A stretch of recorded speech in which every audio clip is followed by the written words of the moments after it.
মহান বিজয় দিবস উপলক্ষে চট্টগ্রামের সর্বসাধারণের পরিদর্শনের জন্য উন্মুক্ত ছিল নৌবাহিনীর জাহাজ। চট্টগ্রামের নেভাল জেটিতে বা নৌযান সমুদ্র অভিযান এবং চট্টগ্রামের লাভ লেইনে অবস্থিত মেরিটাইম মিউজিয়াম সর্বসাধারণের জন্য উন্মুক্ত রাখা হয়। দিনভর বাংলাদেশ নৌবাহিনীর জাহাজ ও মিউজিয়াম পরিদর্শন করতে পেরে আনন্দিত সাধারণ মানুষ। চট্টগ্রামের বিভিন্ন স্থানে শীতার্ত অসহায় মানুষের মাঝে শীত বস্ত্র বিতরণ করা হয়েছে।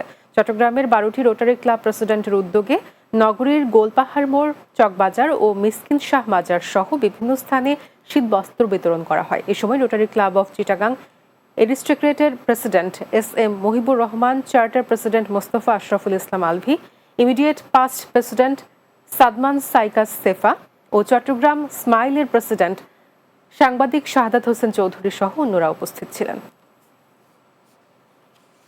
চট্টগ্রামের সীতাকুণ্ড উপজেলায় মরহুম ইসহাক কাদের চৌধুরীর স্মৃতি আন্তঃ ইউনিয়ন ক্রিকেট টুর্নামেন্ট শুরু হয়েছে। ভাটিয়ারি ক্রিকেট অ্যাসোসিয়েশনের উদ্যোগে সীতাকুণ্ডের জলিল সিডিএ এলাকায় বেলাভিউ ক্রিকেট গ্রাউন্ডে খেলা শুরু হয়। মাসব্যাপী এই টুর্নামেন্টে 13টি দল অংশ নিচ্ছে। প্রথম ম্যাচে সোনাইছড়ি ইউনিয়নের কাছে ভাটিয়ারি ইউনিয়ন 19 রানে পরাজিত হয়। উদ্বোধনী অনুষ্ঠানে উপস্থিত ছিলেন ভাটিয়ারি ইউনিয়ন বিএনপির সভাপতি নুরুল আনোয়ার, নিজামুদ্দিন চৌধুরী, খুরশেদ আলম মেম্বার, ইরফানুল হক চৌধুরী সহ অন্যরা। রাতের বাংলায় নিচ্ছে আরও একটি বিরতি, ফিরছি কিছুক্ষণ পরেই।